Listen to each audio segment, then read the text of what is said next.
오늘 고린도전서 6장을 봤는데 고린도 후서 6장을 한번 보겠습니다. 비슷한 맥락의 말씀이 있습니다. 고린도후서 6장 14절부터 18절까지 좀 긴데 한번 다 같이 한 목소리로 봅니다. 시작. 너희는 믿지 않는 자와 멍에를 같이 하지 말라. 의와 불법이 어찌 함께하며 빛과 어두움이 어찌 사귀며 그리스도와 벨리알이 어찌 조화되며 믿는 자와 믿지 않는 자가 어찌 상관하며 하나님의 성전과 우상이 어찌 일치가 되리요.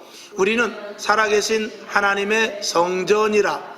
이와 같이 하나님께서 가라사대 내가 저희 가운데 거하며 두루 행하여 나는 저희 하나님이 되고 저희는 나의 백성이 되리라 하셨느니라. 그러므로 주께서 말씀하시기를 너희는 저희 중에서 나와서 따로 있고 부정한 것을 만지지 말라. 내가 너희를 영접하여 너희에게 아버지가 되고 너희는 내게 자녀가 되리라. 전능하신 주의 말씀이니라 하셨느니라. 아멘. 아멘. 오늘 본문 고린도전서 6장 15절에서부터 20절까지에 대해서 음행하지 말고 창기의 몸이 되지 말고 이것을 말씀하시는데 고린도 후서 6장에서도 보니까 믿는 자와 믿지 않는 자가 함께하지 말 것을 말씀을 하고 있습니다. 성전과 우상이 어떻게 일치가 될 수 있겠느냐라고 말씀을 하고 있어요. 이것은 무슨 말씀입니까? 우리가 하나님을 믿으면서 좀 더 한 걸음 더 나가서 극단적으로 말하면 배신하지 말라는 것이고, 조금 얕은 차원에서 말하면 예수를 믿되 잘 좀 믿으라 그런 말이죠. 섞이지 말라는 말입니다. 우리가 커피를 마셔보지만 커피 중에서 제일 맛있는 것은 무슨 커피입니까? 믹스 커피입니다. 믹스보다 맛있는 커피가 없어요. 세상 사람들이, 세계인들이 열광하는 커피가 믹스라고 그래요.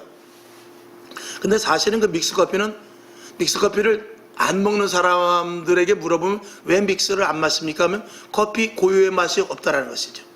그러니까 거기에는 커피도 있고 프림도 있고 설탕도 있으니까 달단 말이죠. 또 프림을 넣었으니까 고소하단 말이죠. 또 커피가 들어갔으니까 쌉싸름한데 이게 커피 맛인지 프림 맛인지 설탕 맛인지 다 섞였기 때문에 커피가 아니야 내가 커피야, 아니야 이거는 프림이야, 이건 설탕이다라고 주장할 수 없을 정도로 다 섞여서 맛은 좋지만 그 정체성은 없어져 버리고 만 것입니다. 맛은 있죠. 지금은 또 퓨전 시대라고 그래가지고 음식도요 막 섞습니다. 옛날엔 삼겹살만 먹으면 되는 줄 알았는데 삼겹살 위에다가 쭈꾸미도 넣어서 먹고 뭐 낙지도 넣어서 먹고 별의별 일을 다 하면서 이렇게 음식도 이제는 막 섞여가지고 퓨전 음식점이 많이 생겼어요. 그 섞임으로 말면서 또 다른 맛이 나는데 실질적으로 원 맛은 없어져 버리는 것입니다. 우리가 좋아하는 비빔밥도 마찬가지입니다. 이것저것 넣고 비비면은 그 밥맛이 얼마나 좋습니까? 근데 비빔밥은 무엇으로 맛을 내냐? 밥이 맛 나는 것도 아니고 계란이 맛을 내는 것도 아니고 시금치가 맛을 내는 것도 아니고 섞여서 좋은 맛을 내지만 그 자기 자체는 없어져 버리고 맙니다.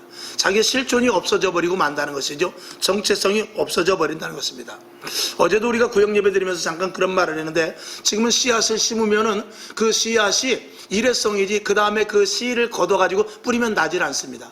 지금은 다 유전자 조작을 해가지고 지금 뭐 예를 들어서 뭐 꽈리고추, 오이고추 이런 것들은 거기서 씨를 받아서 심어도 나지를 않아요. 왜 그렇습니까? 다 유전자 조작을 해놔가지고 아무리 씨를 잘 걷어놔도 나지를 않습니다. 그러니까 고추는 고추인데 일회성이에요. 고추가 아니에요. 다시 심어도 나지 않습니다. 그러니까 그 가치는 완전히 떨어져 버리고 마는 것입니다. 지금 그렇게 과학이 발달하고 문명이 발달하며 퓨전 시대가 되어서 좋은 게 좋은 것이라고 말하지만 이 본질이 자꾸자꾸 사라지고 만다라는 것입니다. 그래서 세상이 이 문화로 다 덮여서 이 교회 안에까지도 교회인지 세상인지 이게 무대인지 강단인지 그리고 아이들이 부르는 찬양이, 청년들이 부르는 찬양이 정말 이것이 하나님을 기쁘시게 하는 찬양인지 아니면 자기가 흥겨워하는 것인지 콘서트장인지 정말 하나님께 영광 올리는 거룩한 장소인지 이런 것들을 잘 모르게 되는 것입니다. 예배를 드려도 우리가 지식을 전달하는 것인지 아니면 하나님의 말씀을 성령으로 말미암아 선포하는 것인지 이런 것들이 구별이 되질 않아요. 그래서 우리가 설교를 듣고 나가면 뭐만 생각나냐면 예언만 생각나요. 하나님께서 정말 나에게 주시는 말씀, 이 성경 본문에 있는 말씀이 각인되어야 되는데 그렇진 않단 말입니다. 다 섞여버려가지고 이게 무슨 말씀을 들으는지 알 수 없을 정도고, 그리고 이 듣는 회중의 입장에서도 오늘 본문 말씀을 가지고 와서 집에 가서 오늘 목사님 말씀을 했는데 내가 워낙 정신이 없어가지고 무슨 말씀인지 모르겠네 하면서 떠들어 본다든가 그런 것도 없습니다. 그리고 온라인 예배로 다 송출이 되기 때문에 또 녹화해서 유튜브 같은 데 올리기 때문에 다시 가서 봐서 내 것으로 만들어야 되거든요. 근데 그렇게 하지 않습니다. 그리고 세상에 나가니까 내가 들었던 모든 것들이 다 잊어버리고 세상 속에 들어가서 그냥 세상 사람 되고 마는 것입니다. 지난 주간에도 말씀을 드렸습니다만 계속 말씀을 드리죠. 세상의 지식을 배우기 위해서요, 학생들이 하루에 공부를 8시간씩 합니다. 우리가 직장에 가서 처음에 들어가면은 이렇게 처음에 이제 교육을 시켜도 그 회사에 대한 취지, 회사의 앞으로 나아갈 방향성 이런 것들을 가르쳐주기 위해서 얼마나 집중적으로 3주고 4주고 교육을 시킵니다. 그래서 그 회사 사람을 만들기 위해서 세상 사람들도 자기 기업 또 자기의 어떤 마인드를 갖기 위해서 또 학교에서도 마찬가지고 학생이라는 배움에 대해서 얼마나 많이 알려주는지 모릅니다. 근데 우리는 와서 20분 30분 설교를 듣고 그나마 집에 가서 다시 한번 들으면서 오늘 것을 내가 완전히 내 머릿속에 넣어야 되겠다 이러는 사람이 몇이나 됩니까? 없지요. 없습니다. 물론 잊어버리니까 제가 설교하긴 좋아요. 그러나 그건 능사는 아니죠. 우리는 하나님의 말씀에 대해서 상당 부분을 하나님의 말씀으로 믿으면서 하나님의 말씀에 아멘을 하지만 실질적으로 우리가 세상 가운데 들어가서 그 말씀을 살기에는 역부족한 생활을 하고 있단 말입니다. 그러니까 그나마 우리가 계속 지속적으로 주일 빠지지 않고 저녁 예배 나오고 새벽 예배 드리고 또 그리고 수요 예배 드림으로 말하면서 계속 반복되는 말씀을 통해서 그나마 걸러지고 남아서 그것이 내 속에 이렇게 잠재되어 있고 그것을 가지고 힘을 얻어서 살지만 세상의 지식만큼 따라가지 못한다는 것입니다. 우리가 뉴스에 대해서 얼마나 많이 합니까? 연속극에 대해서, 요즘 가요에 대해서 우리가 얼마나 많이 알아요. 옆에 사람이랑 만나면 그런 일들에서 아주 잘 통합니다. 근데 그런 것들은 잊어버리지도 않지만 하나님의 말씀은 그 말씀대로 살기 위해서 내가 얼마만큼 최선을 다하는 일은 너무나 부족합니다. 여기서 1시간 예배 드리는 것으로 우리는 떼어버리고 세상에 나가서는 내 방식대로 살아버린다는 것이죠. 그러니까 기독교는 이 세상에 없습니다. 소수의 집단이 되어서 한쪽에 몰려서 그래서 십자가 서 있는 그 건물 안에 사람들이 모여 있을 때 그때만 교회이지, 그리고 주일이 지난 모든 평일은 건물만 덩그러니 있고 기독교인들이 세상에서 한 사람도 찾아볼 수 없는 그런 시대입니다. 어떻게 됐죠? 다 세상에 섞여버렸어요. 다 믹스가 되어버렸어요. 다 퓨전화돼 버렸어요. 다 정체성을 잊어버리고 있습니다. 그래서 눈을 씻고 찾아봐도 세상에 나가면 기독교인들이 하나도 없습니다. 이건 누구 잘못입니까? 하나님 잘못입니까? 하나님의 말씀은 오늘도 강력하게 선포되고 하나님의 말씀은 충만한 은혜가 있어서 그 말씀을 붙잡고 내가 부르짖어 기도하고 그 말씀을 붙잡고 응답 달라고 기도하면 되는데 그것이 없습니다. 그러니까 기독교인들이 정체성이 없어지고 기독교인이라는 사람들이 이 세상에서 다 세상 사람들에게 흡수되어 버렸지 거기서 도드라지게 나타나거나 그런 일은 절대로 없는 것입니다. 그러니까 힘이 없고 무시당하고 이런 코로나 사태 속에서도 공무원들이 와서 교회를 감시하고 그리고 몇 프로만 예배드리라고 이런 것에 대해서 꼼짝 못하고 있는 것입니다. 이런 것들은 우리 스스로가 무력화시킨 것과 다름없습니다. 그건 최종도 마찬가지고 성도들, 직분자들도 마찬가지입니다. 교회가 이렇게 힘이 없을 줄은 그 누구도 몰랐습니다. 오늘도 예배드리지만 정말 극한 상황이 와서 예배드리지 못한다면 목숨 걸고 여기 와서 예배드릴 사람이 몇 명이나 되겠습니까? 적당한 핑계와 그리고 국가의 방역 이런 것들로 인해서 예배드리지 않을 것입니다. 그러나 우리가 되돌아서 본다면 로마 시대 때 예수 믿는 사람들이 피했습니까? 사자 앞에서 사자를 피했습니까? 화형식에서 화형을 피했습니까? 검투사 앞에서 그 칼을 피했습니까? 일제시대 때만 해도 일제 그 서슬이 시퍼런 그 칼 앞에서 신사참배를 했습니까? 거부했죠. 6.25 전쟁 때 빨갱이들이 내려오면은 목에 칼을 대고 총을 대고 예수 믿을래 안 믿을래 그래도 그것을 어떻게 했습니까? 다 거부했지 않습니까? 근데 그 신앙이 지금 있느냐 이것입니다. 왜 없어집니까? 세상이 뒤죽박죽 섞여있는 이 속으로 이 기독교인들이 세상 속으로 함몰돼 버렸기 때문에 그래요. 너희는 세상에 나가서 빛과 소금의 역할을 감당해야 되는데 전혀 빛과 소금의 역할을 감당하지 못하고 세상의 문화에 흡수돼 버리고 세상의 방식에 유행에 흡수돼 버렸기 때문에 진짜 그리스도인으로서 이게 나타나지를 못하는 것입니다. 어떤 무리 속에서 나타나려면 특별성이 있어야 돼요. 어떤 무리 속에서 도드라지게 하려면 그 속에서 특별한 어떤 무엇이 보여줘야 되거든요. 여러분 그렇습니다. 만약에 어떤 물 속에서 기름과 같이 된다면 아무리 섞어놔도요, 그 기름이 한 방울만 들어가도요, 물이 한 바켓스가 있어도요, 거기에 기름이 절대 섞이지 않습니다. 기름은 아무리 섞어놔도 이 정도 섞였으면 섞였겠지 하지만 섞이고 조금 한 몇 초가 지나지 않으면 기름은 그 위에 별도로 떠있단 말입니다. 이렇게 하나님을 믿는 사람들이 세상에 나가서 믿지 않는 자들 속에서 분명한 가치를 드러낼 수 있어야 되는데 섞여서 흡수되어 녹아져 없어져 버린단 말이죠. 마치 스펀지 속에 물이 들어가 있듯이 저게 도대체 스펀지에 물이 있는 건지 없는 건지 모를 정도로. 그러니까 하나님께서 일하실 수가 없습니다. 능력이 나타나지 않습니다. 기적이 일어나지 않습니다. 그리고 점점 회개는 줄어들고, 그러니까 하나님께서 일하실 수 없는 이 토양이 너무 나빠졌단 말입니다. 믿음의 질이 굉장히 떨어졌단 말이죠. 하나님께서는 어떤 일을 하시는 데 있어도 큰 관건은 뭐냐면 믿음이에요. 믿음을 통해서 하나님은 일하시고, 예수님께서도 병든 자를 고치고 죽은 자를 일으켰을 때 어떤 일을 행하시느냐에 그 속에 믿음이 있는가, 믿음대로 될지어다 이렇게 말했거든요. 근데 믿음의 질이 점점 떨어지고 믿음이 세상 속에서 희석돼 버려서 믿음보다도 세상의 방식, 경험, 그리고 세상의 문화, 세상의 과학, 논리, 의학 이런 것들이 믿음을 앞서가고 우리도 그쪽을 의존하니까 실질적으로 내 믿음은 너무나 약해져 버린단 말이죠. 그러니까 하나님이 역사하시는 토양이 우리에게 점점 없어지니, 성령이 일하십니까? 하나님의 말씀이 살아있습니까? 예수 그리스도의 보혈의 피와 예수 그리스도의 십자가의 사건이 나에게 이렇게 렉스되어서 나타납니까? 그런 일들이 없단 말입니다. 오늘 여러분 다시 한번 부탁드립니다. 코로나 사태를 통해서 우리는 너무나 잘 됐다고 생각해야 돼요.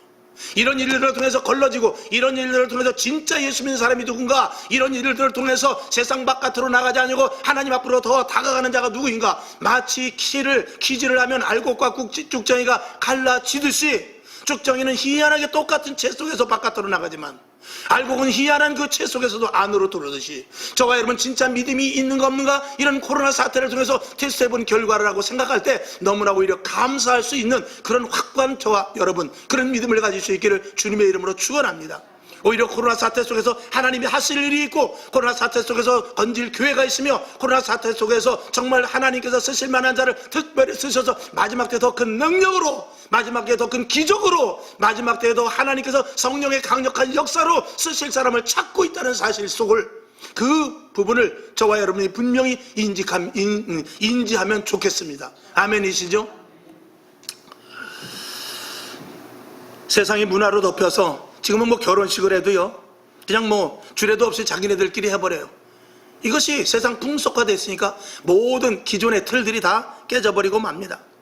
이 코로나 사태 속에서 지금 혼자 개인주의가 팽배해지고 혼밥족들이 많아졌다고 그러잖아요. 혼자 밥 먹는 사람들, 대통령도 혼자 먹으니까 할 말은 없습니다만, 어쨌든 간에 우리가 이렇게 혼자 있음으로 말미암아서 이 수반되는 게 뭐냐면, 자기중심적으로 인하여서 모든 일들을 자기가 개인 스스로 해나가는 것까지 그렇다 치더라도 거기서 발생되는 게 뭐냐면 우울증, 그리고 정신질환, 이런 것들이 엄청나게 지금 많이 생기는데, 지금 고등학생들도 다 한 번씩은 상담을 받아봤다고 그래요. 정신적인 상담을. 그러니 자살자가 얼마나 많습니까? 오늘인가 뉴스를 보니까 인천대교에서 지금 아주 자살자가 급증한다는 뉴스 여러분 보셨죠? 인천대교를 그래서 이게 난간을 좀 높여야 되나, 이런 그런 구상을 하고 있다고 그래요. 여러분, 거기 난간 높이면 거기밖에 죽을 데가 없습니까? 죽을 사람은 다 죽어요. 그런 것들을 방지할 수 있는 국가적인 차원의 시스템이 있어야지, 거기 난간을 높인다고 사람이 안 죽는 건 아닙니다. 여러분, 담장이 있다고 도둑이 못 넘어갑니까?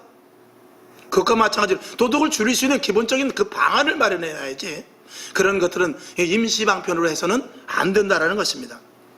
또 그런데다가 세상은 점점 동성애 합법, 이런 차별금지법 이런 것들이 지금 통과됐다는 그러는데, 이런 뒤죽박죽 시대에서 정체성이 없습니다. 지금은 위도 없고 아래도 없습니다. 좌도 없고 우도 없습니다. 그냥 두리뭉실 돼가지고 그저 무조건 내 중심, 당신 중심, 내 중심, 나도 옳고 당신도 옳고 이것도 옳고 저것도 옳고 모든 것들을 다 쓸어 담는 퓨전 시대에 살고 있습니다. 그러니까 진짜 가정에서도 가장이 어디 있습니까? 돈 벌면 그게 가장이지 뭐 아버지가 가장이냐. 이런 어떤 질서 위계, 어른도 없고 선생도 없고 스승도 없고 그 다음에 이 수직관계가 완전히 다 무너지고 수평관계만 있는데 여러분 수평관계에서 무엇을 할 수 있습니까? 수직과 수평이 이게 균형이 잘 맞아야만 어떤 일이든지 이루어지는 것입니다. 수평적인 관계가 좋은 것 같지만 수평적인 관계는 모든 질서를 다 무너뜨려 버릴 수 있게 되는 것입니다. 여러분 우리 교회 안에서 질서는 무엇입니까? 하나님의 말씀대로 사는 것입니다. 성령의 인도하심에 따라 사는 것입니다. 그리고 오직 바른 교회를 세워나가고 지금도 하나님을 모르고 또 하나님이 택한 자들이 있다는 것을 알고 그런 우리 정체성을 놓치지 말고 그리스도인에서 목적과 소명과 사명, 교회에 세운 목적 이것을 저와 여러분이 항상 머릿속에 담고 있는다면 우리의 신앙은 결단코 하락되거나 추락되지 않을 줄로 믿습니다. 이런 것들은 여러 가지 이런 짬뽕을 해서 섞는 이런 퓨전 이런 것들은 다 결국은 이 악한 사탄 마귀가 하나님의 창조의 질서를 야금야금 다 무너뜨리는 하나의 작전인 것입니다. 그런 것들이 종교교회까지 들어와서 WCC 이런 것들을 통해서 NCCK 이런 것들을 통해서 종교 다원화 이런 것들을 이루어서 교회가 교회가 아니라도 구원이 있다 이런 허튼 말들을 누가 하냐. 목사들이 그런 말을 하니 이 하나님께서 이 교회를 어떻게 생각하시겠습니까? 그런 것들은 절대로 있을 수 없음에도 불구하고 그거는 생명과 맞서서 지켜야 되는 것이 이게 예수 믿는 사람 아닙니까?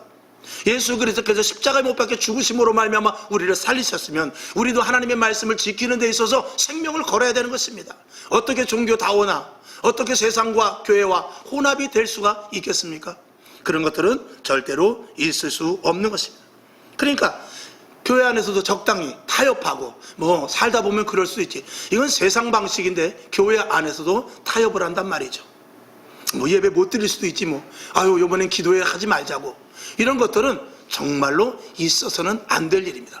어떤 대처 방안을 세워서 교회로서의 또 하나님과의 관계로서의 그런 일들이 희석되지 않도록 우리는 계속해서 생명을 걸고 그 일을 지켜나가야 되는 것입니다. 그래서 지금은 자기 생각과 자기가 모든 것들을 해결하는 그런 시대가 됐기 때문에 우리가 하나님을 믿고 신앙생활을 어떻게 하느냐. 하나님을 온전히 믿는 기독교에서 하나님을 조종하는 기독교가 됐다라고 극단적으로 말씀을 드려요. 이게 우리가 하나님을 조정하는 거예요. 하나님 형편 아시죠? 하나님 사정 아시죠? 하나님 지금 이렇게 이건 안 됩니다 하나님 하고 하나님을 건드려. 그리고 하나님을 조정해. 하나님 이건 안 됩니다. 내 형편 아시죠? 이런 우리 교회 지금 시대가 어떤지 아시죠? 이건 안 됩니다. 이건 하나님도 이해하셔야 돼요. 그러면 다니엘이 사자굴에 들어갈 이유가 있습니까? 요셉이 옥에 갇힐 일이 있습니까? 그럴 일이 없습니다. 사도 바울이 왜 옥에 갇힙니까? 옥에 안 가고도 얼마든지 타협할 수 있는 일입니다. 그러나 그런 것들에 대해서 하나님의 말씀 앞에 오늘 여기 성경에 있는 대로 베드로와 요한이 대답하여 가로되 하나님 앞에서 너희 말 듣는 것이 하나님 말씀 듣는 것보다 옳은가 판단하라. 저 말씀을 우리 이 심령 속에 항상 새기고 있어야 될 줄로 믿습니다. 하나님을 조종하는 기독교에서 하나님을 온전히 믿는 기독교로 분명히 바꿀 수 있는 저와 여러분이 정상적으로 가야 되는 저와 여러분이 되어야 될 줄로 믿습니다. 오늘 본문에서는 창기의 지체로 만들지 말라고 그랬습니다. 거룩함을 훼손하지 말라는 영적인 의미인 것입니다. 그래서 부정한 일, 죄의 일, 거짓에 가담하지 말고 세상의 방법이 아니라 오직 하나님의 말씀대로 살라는 것이죠. 아까 말씀을 드렸듯이 결국 기독교인답게 살라는 것입니다. 하나님의 자녀답게 온전히 살 것을 우리들에게 요구하고 있는 것입니다. 세상 하나님을 믿는 사람들이 제발 세상에 기웃거리지 말고 야, 저 사람 요번에 사업에 대박이 났대. 야, 저 사람 요번에 로또 맞았대. 이런 거 기웃거리지 말고 내가 지금 하나님과 올바른 관계가 있는가, 이것에 대해서 우리는 언제든지 신경을 쓰고 있어야 되는 것입니다. 그래서 세상의 방법이나 세상 사람들과의 타협하는 것, 이런 것들을 아예 배제하고 육신의 욕심이나 정욕의 생각을 따르지 않는 그런 훈련과 그리고 기도함으로 말미암아서 우리가 정신 똑바로 차리고 하나님의 자녀로서의 정체성을 잃지 말아야 된다는 것입니다. 약간의 불법이 교회를 망치는 것입니다. 약간의 타협이 나의 신앙을 망치는 거예요. 처음에 물이 누르는 데 있어서 조그마한 구멍 하나가 큰 보호와 같이 터져버리는 것입니다. 여러분, 작은 것에 타협하지 말기를 주님의 이름으로 축원합니다. 악은 모양이라도 버리라고 그랬어요. 죄의 삭은 사망이라고 그랬습니다. 처음에는 별거 아니지만 결국은 사망에까지 이르는 길로 갈 수 있다는 것이죠. 성경은 우상과 간음을 가장 큰 죄로 여기고 있어요. 그래서 하나님께서 이스라엘 백성들에게 항상 말하는 것이 뭐냐면 우상을 섬기지 마라, 그리고 간음하지 마라, 이것을 말하고 있어요. 이건 뭐냐면 영적인 것을 이야기하고 있는데, 우리가 육적인 것이나 영적인 것이나 우상을 섬기는 것, 간음하는 것, 이거는 우리가 분명히 다 배제를 해야 되죠. 우상은 무엇입니까? 하나님보다 더 우선되는 것은 우상입니다. 하나님보다 더 높이면, 만약에 내 자녀가 하나님보다 위다, 그러면 자녀가 우상이 되는 거예요. 내 부인이, 내 아내가 하나님보다 위에 있다 라고 생각하면 그게 우상이 되는 것입니다. 돈이 하나님 위에 있다, 내가 주어진 시간이 하나님을 위해서가 아니라 하나님보다 내 주어진 시간이 더 귀하다라고 생각한다면 그것이 우상이 되는 것입니다. 간음은 무엇이지요? 자식을 위에다 놓았을 때 그것이 우상이 되는 것이지만, 하나님보다 자식을 더 사랑하면 그게 간음이 되는 거예요. 돈이 하나님보다 위에 있으면 우상이 되지만, 돈을 사랑하면 그건 간음과 우상 같이 나가는 것입니다.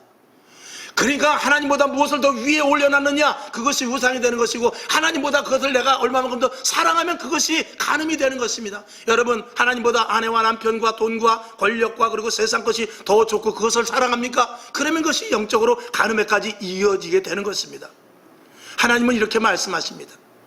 나 외에는 다른 신들, 나 외에는 다른 우상, 나 외에 다른 것들은 다 섬기거나 절하지 말라고 그랬어요. 그리고 하나님을 믿는 자들에게 천대의 복을 주신다는 거예요. 이방인들이 구하는 것을 제발 구하지 말고 먼저 그의 나라와 그의 의를 구하는 거예요. 그러면 이 모든 것들이 너희에게 있어야 될 것을 하나님께서 아신다고 분명히 못을 박아 약속으로 말씀을 하신 겁니다. 그런데 우리는 세상이 기웃거린다면 이게 하나님의 자녀로서 세상 사람들이 볼 때 웃기는 꼴이 되는 것입니다. 예수 믿어도 별볼 일 없구나, 예수 믿어도 우리가 방식과 똑같구나, 예수 믿어도 너희들이나 나나 기도하는 소원과 제목이 똑같구나, 이렇게 말한다면 우리는 예수 믿는 의미가 없다는 것입니다. 차라리 오늘도 이전에 와서 우리가 예배 드리는 것보다 나가서 돈 버는 거, 나가서 친구 만나고, 나가서 정말 정치를 한다면 권력 있는 사람을 만나는 것이 더 유익이라는 것이죠. 그러나 우리는 그렇지 않습니다. 하나님을 더 위로하고 하나님을 더 사랑하고 하나님 중심으로 살기 위해 이전에 나왔으니 이 믿음을 저와 여러분이 끝까지 지켜나갈 수 있기를 주님의 이름으로 축원합니다. 이스라엘 백성들은 영적인 간음을 많이 했습니다. 물론 육적으로도 간음했습니다. 그러나 육적인 간음, 영적인 간음, 이 모두가 다 회개하지 않으면 우리는 하나님 앞에 정말로 천국행 열차를 탈 수가 없다는 것을 분명히 말씀합니다. 이스라엘 백성들이, 그들은 이방인들을 섬겼는데, 우리도 지금 이 시대도 우상을 섬기고 이방신들을 섬긴 것과 마찬가지 행동을 우리들도 하고 있는 것입니다. 여러분, 그래서 이 돈도 신이 되는 거예요. 명예도 신이 되는 것입니다. 우리가 가진 지식도요, 하나님보다도 내 방식대로면 그것이 신이 되는 것입니다. 여러분, 이런 우를 범하지 말고 오직 하나님 안으로 깊이 들어갈 수 있기를 주님의 이름으로 축원합니다. 그래서 그리스도인이라면 철저히 하나님 중심, 할렐루야, 예수님 중심, 그리고 교회 예배, 기도, 헌신, 봉사가 최우선이 되어야 합니다. 아멘이시죠? 자, 출애굽기 34장 14절을 한번 보겠습니다. 시작. 너는 다른 신에게 절하지 말라. 여호와는 질투라 이름하는 질투의 하나님임이라. 하나님도 질투하신다는 겁니다. 다른 것들을 더 좋아하고 다른 것들을 더 사랑하면 질투하신다는 것입니다. 오늘 제목대로 음행을 피하라고 그랬어요. 음행을 피하라. 여러분, 우리는 악과 어떻게 싸워서 이겨야 돼요. 더러운 것들과 싸워서 이기게 되면 음행만큼은 싸워서 이기라고 하지 않고 피하라고 하셔요.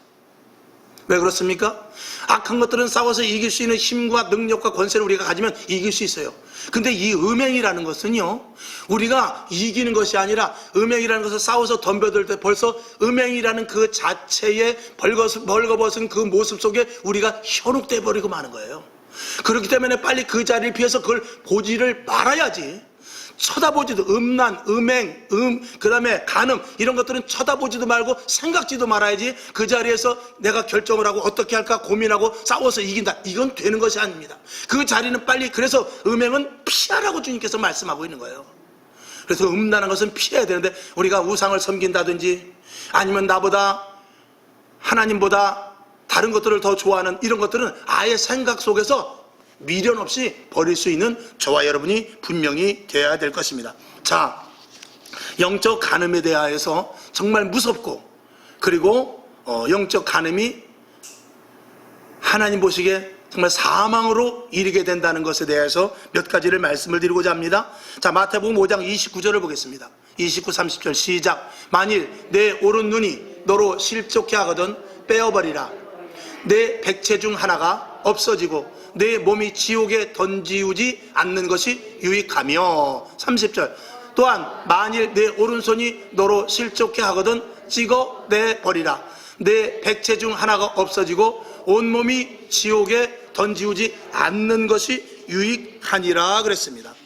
근데 간음에 대해서는 어떠냐? 자, 성경을 한번 봅니다. 출애굽기 22장 19절 시작. 짐승과 행음하는 자는 반드시 죽일지니라.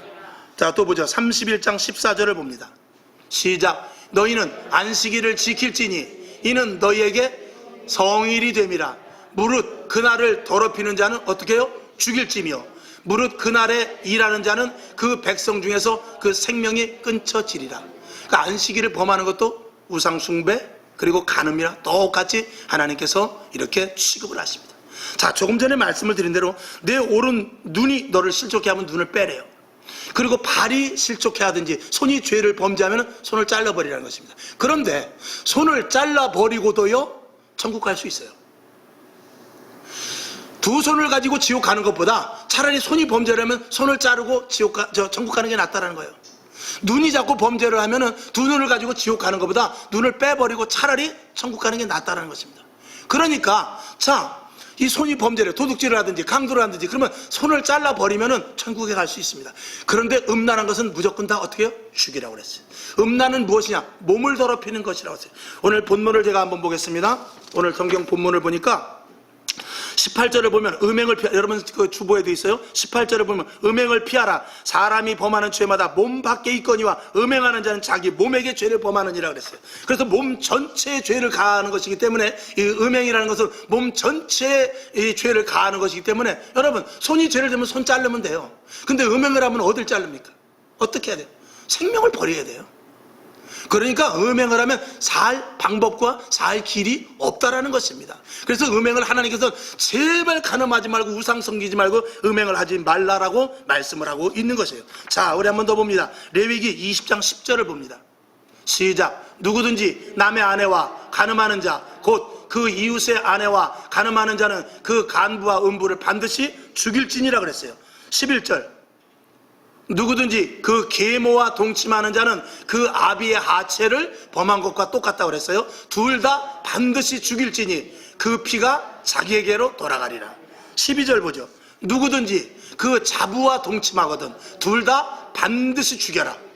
그들이 가증한 일을 행하였음이라. 그 피가 자기에게로 돌아가리라. 자, 13절을 봅니다. 시작. 누구든지 여인과 교합하듯 남자와 교합하면 동성애죠. 둘 다 가증한 일을 행함인즉 반드시 죽일지니 그 피가 자기에게로 돌아가리라. 아멘. 건너서 16절을 한번 보겠습니다. 시작. 여자가 짐승에게 가까이 하여 교합하거든 너는 여자와 짐승을 죽이되 이들을 반드시 죽일지니 그 피가 자기에게로 돌아가리라 그랬어요.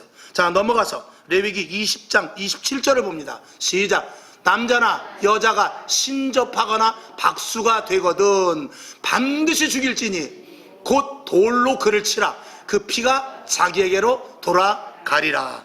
자, 24장 16절을 봅니다. 시작. 여호와의 이름을 회방하면 그를 반드시 죽일지니 온 회중이 돌로 그를 칠 것이라. 외국인이든지 본토인이든지 여호와의 이름을 회방하면 그를 죽일지니라 그랬어요. 여러분 여기 보니까 성경에 이런 게 다 있나? 아니 성경에 이런 것 너무 강하게 너무 심하게 나왔네. 여러분 할지 모르지만 여러분 음행하고 간음하고 우상 섬기고 신접하고 이런 것들은 다 하나님 앞에 죽임을 당합니다. 그러나 하나님께서 우리에게 요구하신 것은 무엇이냐? 회개하라는 것입니다. 회개하라는 것입니다. 여러분 우리가 잘못할 수 있습니다. 간음할 수 있고 우상을 섬길 수도 있어요. 그러나 예수 그리스도께서 십자가로 못 박혀 돌아가신 이유는 회개하라는 거예요. 하나님, 나 잘못했습니다. 다시는 같은 죄를 번복하지 않겠습니다. 하나님, 이 죄의 길에서 내가 돌아서겠습니다. 내가 깨끗하고 정결한 자가 되겠습니다 하고 하나님 앞에 회개하여 엎드려 눈물로 회개하고 다시는 그 길을 가지 않을 때 하나님께서는 우리의 생명을 구해 주신다는 거예요. 우리는 죄를 지을 수밖에 없는 구조로 돼 있어요. 우리는 손도 죄를 짓고 마음도 죄를 짓고 발도 죄를 짓고 눈도 죄를 짓고 귀도 죄를 짓습니다. 그러나 날마다 귀를 잘라버릴 수 없어요. 날마다 발을 잘라버릴 수 없습니다. 우리 날마다 예수의 이름으로 말미암아 회개하고 다시는 그 길에 가지 않도록 성령님, 나를 도와주시옵소서. 하나님, 나를 붙잡아 주시옵소서. 하나님, 나와 함께하여 주시옵소서 하고 회개하여 거룩한 하나님의 백성이 될 것을 오늘 우리들에게 요구하고 있는 것입니다. 이 시대에 무엇이 가장 부족하냐? 모든 것들이 좋고 좋은 가운데 적당히 타협하고 그 정도도 괜찮겠지 하면서 회개가 없단 말입니다. 내가 무엇을 잘못했냐 이거지. 난 잘못한 게 없고, 그러면 내가 잘못했다면 저 사람을 봐라, 저 사람은 나보다 더 잘못했다, 이런 빌미를 가지고 자기는 잘못이 없다는 것을 합리화시키는 세대에 살고 있단 말입니다. 이게 얼마나 큰 죄인지 아십니까? 이것부터 우린 회개해야 돼요. 다른 사람들의 들보를, 다른 사람들의 티를 보는 것이 아니라 내 눈에 들보를 볼 수 있어야 이게 그리스도인으로서 하나님 앞에 회개에 합당한 열매를 맺는 자가 되는 것입니다. 우리는 상대적이에요. 죄에 대해서도 저 사람은 나보다 더한데, 저 사람도 죄인데 똑같은데 왜 나만 그러지? 이렇게 말합니다. 나만 그러지 하는 것에 대해서 축복인 줄로 아시길 바랍니다. 하나님은 나를 택하셨고 나를 거룩한 백성으로 만드시고, 하나님은 나를 기꺼이 천국까지 인도하시기 위해서 죄를 버리라는 것입니다. 우상을 버리라는 것이에요. 가늠한 모든 것들을 회개하라는 거예요. 오늘 우리 목회자들도 가늠할 수 있습니다. 영적인 가늠. 교회를 이렇게 사랑하고 성도들을 사랑함에도 불구하고 나아가서 하나님, 나 정말 교회하기 싫습니다, 이런 엉뚱한 소리 하면서, 하나님, 우리 교회 정말 이렇게 그냥 하나님, 난 몰라요, 하나님 마음대로 하십시오, 하나님이 세운 교회니까 마음대로 하십시오, 이렇게 방관을 한다든지, 그리고 마음을 다른 데서 정말 내가 하나님 예수만 믿지 않았으면 내가 나도 이런 기술 가지고 저렇게 잘 먹고 잘 살 수 있을 텐데, 주의 종들이 이런 말을 한 자체는 이런 모든 것들은 다 간음이 되는 것입니다. 우상이 되는 거예요. 이런 것들도 철저하게 다 회개해야 되는 것입니다. 우리는 조그만 것에 그냥 넘어갑니다. 이 정도는 괜찮겠지. 옆집 아저씨도 하는데, 옆집 아줌마도 그런데, 우리 친구도 그런데, 여러분, 이런 작은 곳에 넘어가지 말고 작은 부분에서부터 우리는 회개할 수 있어요. 여러분, 앉으면 회개하십시오. 일어나면 회개하십시오. 잘 때 회개하십시오. 계속적인 회개가 필요합니다. 우리는 죄에 묻어있고 지금 죄의 온상이 다 되어 있습니다. 제가 우스갯소리 한마디 하죠. 여러분, 세상이 왜 점점 악해져 갑니까? 왜 세상이 점점 악해져 가요? 죄가 도대체 어디서 나옵니까? 우스갯소리라고 그랬어요. 착한 사람이 빨리 죽기 때문에 그래요. 이상하게 착한 사람이 빨리 죽더라고. 죽은 사람 보면 그 사람 정말 아까운데. 우스갯소리예요. 여기 또 오래 사신 분은 난 그럼 나쁜 놈인가? 이렇게 생각하면 큰일 납니다. 그거 아니고 우스갯소리로, 그런 마음만큼 세상은 점점 악해간단 말입니다. 그러면 만약에 내가 악하다라고 생각할 때 어떻게 하면 되죠? 회개해야 돼. 하나님, 회개한 심령을 가지고 내 남은 생애를 가지고 예수 믿는데, 복음을 전하는데 끝까지 사용하겠습니다. 하루라도 사용해 주시옵소서. 1년이라도 사용해 주시옵소서. 내가 나이가 지금 100세면 101살까지 사면 1년이라도 나를 사용하여 주시옵소서. 저도 마찬가지입니다. 지금 나이가 60이 넘었지만 내일 어떻게 될지 저도 알지 못해요. 그렇기 때문에 오늘 하루 살아도 복음을 위해서 살기 위해서 저는 애쓰는 것입니다. 회개하고 나를 날마다 돌아다보면서 이 말씀의 물로 씻고 성령의 불로 태워서 하나님의 합당한 자가 되기 위해서 날마다 저와 여러분은 애써야 되는 것입니다. 자, 세상은 계속 우리를 유혹합니다. 왜 그러죠? 천국 못 가게 하기 위해서. 이 세상이 더 좋다는 것입니다. 이 세상이 끝이라는 것입니다. 천국 지옥이 어디 있냐라고 해서 극단적으로 그것까지 부인하는 것이 사단이 우리에게 주는 계략입니다. 야, 죽으면 그것이지. 여기서 잘 먹고 잘 살아. 죽으면 뭘 알아? 술수와 방법을 가리지 말고 잘 먹고 잘 입는데 사용해야지. 그게 현명한 거야. 자꾸 유혹을 합니다. 여기서 이겨야 될 줄로 믿습니다. 여러분, 19절을 한번 보고 말씀을 맞추죠. 본문 19절, 고린도전서 6장 19절 봅니다. 시작. 너희 몸은 너희가 하나님께로부터 받은 바 너희 가운데 계신 성령의 전인 줄을 알지 못하느냐? 너희는 너희의 것이 아니라 그랬어요. 여기서 두 가지가 있습니다. 너희는 내 것이라는 것입니다. 내 것이라는 것입니다. 그렇기 때문에 우리는 거룩해야 돼요. 그 다음에 두 번째는 우리 안에 들어오셔서 어떤 유혹을 이길 수 있는 힘을 주시고자 우리 안에 들어오신 거예요. 내가 내 안에 들어가 있겠다. 네가 너를 컨트롤 못하니까 네 마음, 네 생각, 네 지식, 네 경험 가지고 하려고 하니까 내가 내 안에 들어가서 성령으로 말미암아 강력하게 너의 생각과 모든 것들을 조토화시키고 내 의대로 성령의 인도하심에 따라 살아갈 수 있도록 내가 너에게 들어가겠다 하는 의미로서 너희가 내 성전인 줄을, 너희 몸이 성전인 줄을 알지 못하느냐? 이렇게 말씀을 하고 있는 것입니다. 그리고 그것도 못 믿어서 우리를 사서 예수 그리스도의 보혈의 피로 사서 우리 안에 온전히 들어와 계셔서 우리가 죄에 대해서 멀어질 수 있도록 하나님께서 강하게 사랑으로 역사하고 계시는 것입니다. 여러분, 성령 충만해야 됩니다. 그래서 성령 충만하라고 자꾸 말씀하시는 이유가, 말씀드리는 이유가 바로 거기에 있는 것입니다. 하나님을, 그리고 예배를, 그리고 기도를 거역하는 것들을 여러분 피하시기 바랍니다. 아멘이시죠? 영적 유혹의 자리에서 여러분 빠져나오고, 그리고 말씀대로 사시는 여러분 될 수 있기를 주님의 이름으로 축원하며, 세상과 짝하여 하나님의 약속의 축복을 놓치지 마시기를 주님의 이름으로 축원합니다. 아브라함의 복, 이삭의 복, 이삭의 100배의 복, 야곱의 자손의 복이 있어요. 세상 유혹에 넘어가 우상을 섬기고 하나님보다 더 좋은 것인 줄 알고 가늠함으로 말미암아서 하나님이 주시는 진짜 복을 놓치지 않는 저와 여러분 될 수 있기를 주님의 이름으로 축원하며, 잘못할 수 있어요. 회개해야 돼요. 우리는 잘못할 수 있습니다. 부부간에도 잘못할 수 있어요. 자식한테도 잘못할 수 있어요. 부모한테도 잘못할 수 있고 친구한테도 잘못할 수 있고, 내가 원치 않게 나도 모르는 그 순간 죄를 저질 수 있습니다. 사람이기 때문에 그래요. 그러나 하나님께서는 문을 열어놓으셨습니다. 회개라는 문을 열어놓으셔서 회개하라. 골방 가운데 들어가서 회개하라는 거예요. 아무도 없는 자리에서 하나님과 일대일의 관계 속에서 회개하라는 것입니다. 그렇게 회개하면 하나님께서 은혜와 자비와 긍휼을 베푸셔서 눈보다도 더하게 성결하고 깨끗하게 우리를 씻어 주신다는 것이, 이것이 바로 이 복음의 요지인 것입니다. 이 성경의 말씀대로 사시는 여러분 될 수 있기를 주님의 이름으로 축원합니다. 화평방송 구독, 좋아요 부탁드립니다. 감사합니다.